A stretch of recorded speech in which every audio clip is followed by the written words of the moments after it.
Shalom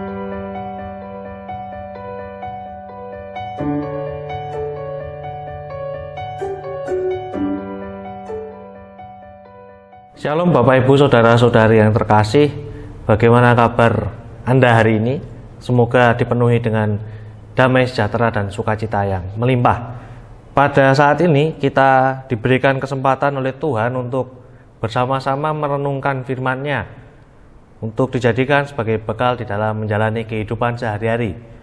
Namun sebelum itu, marilah kita berdoa terlebih dahulu, meminta tuntunan dari Allah agar kita dapat benar-benar mengerti apa yang Ia inginkan. Marilah kita berdoa. Allah Bapa yang Maha Kasih, kami sungguh bersyukur karena Engkau telah menganugerahi kami berkat yang melimpah, karena Engkau telah bersedia untuk hadir dan mendampingi hidup kami. Sebentar lagi kami akan mendengarkan firman-Mu. Tolong Engkau yang berkati kami agar kami dapat betul-betul mengerti apa yang Engkau inginkan melalui firman pada hari ini. Di dalam nama Yesus Kristus kami telah berdoa. Amin.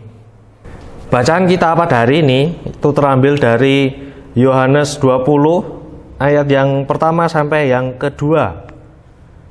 Pada hari pertama minggu itu, pagi-pagi benar ketika hari masih gelap, pergilah Maria Magdalena ke kubur itu, dan ia melihat bahwa batu telah diambil dari kubur.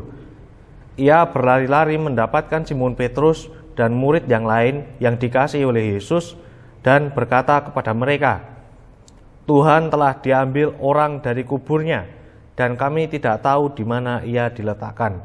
Demikianlah firman Tuhan. Yang berbahagia ialah mereka yang mendengarkan dan meresapinya di dalam kehidupan sehari-hari. Haleluya.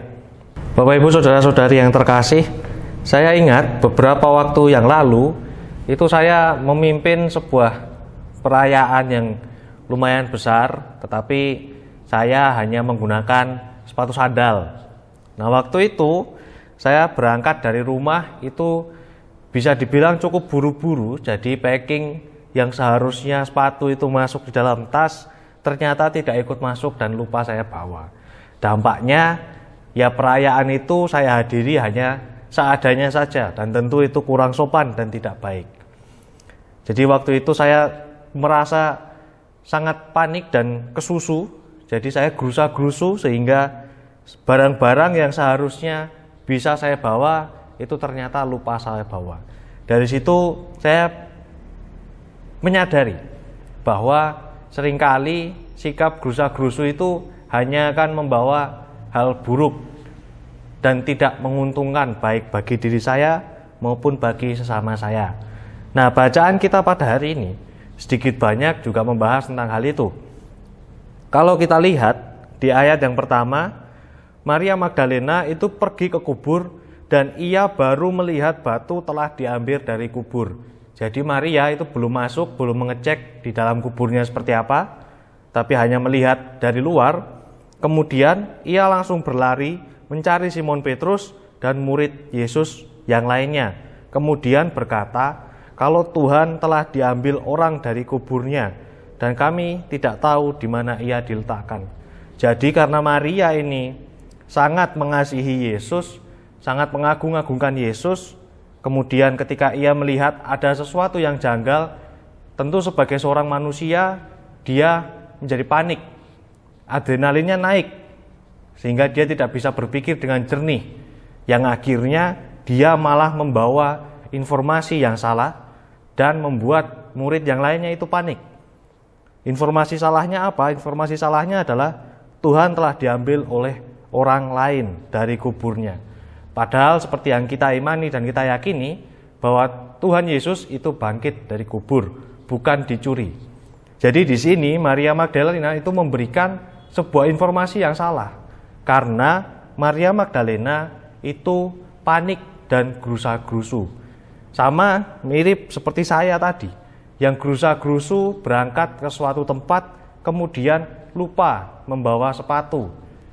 Jadi dari sini kita bisa belajar bahwa sikap gerusa-gerusu dan sikap panik itu tidak membawa kebaikan bagi diri sendiri maupun bagi sesama. Yang ada hanyalah membawa hal-hal yang merugikan Di konteks saya, yaitu jadi tidak sopan. Perayaan menjadi tidak hikmat. Dan kalau di dalam konteksnya Maria Magdalena, informasinya menjadi sedikit salah dan tentu membawa kepanikan bagi murid-murid Yesus yang lain.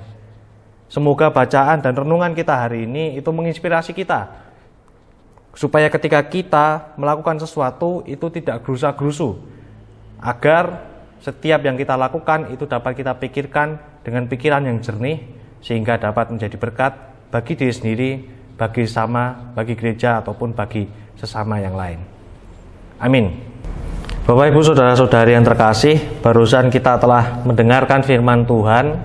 Marilah kita bersama-sama bersatu di dalam doa, mohon tuntunan dari Tuhan agar kita dapat menghidupi apa yang barusan kita renungkan. Marilah kita berdoa. Allah yang Maha Kasih, terima kasih atas penyertaan-Mu di dalam kehidupan kami, sehingga kami dapat sama-sama merenungkan firman-Mu barusan. Barusan kami sungguh terinspirasi dan kembali diingatkan bahwa di dalam kami melakukan sesuatu, kami tidak boleh gerusa-gerusu. Kami harus memikirkan dengan jernih dan baik apa-apa saja yang akan kami lakukan, agar apa yang kami lakukan itu tidak membawa dampak buruk bagi sesama kami, agar apa yang kami lakukan itu tidak membawa informasi yang salah dan dapat menjadi berkat bagi semuanya. Tolong Kau yang bantu kami, tolong Kau yang tuntun kami agar kami dapat melakukan apa yang kami renungkan pada hari ini. Di dalam nama Yesus Kristus kami telah berdoa. Amin.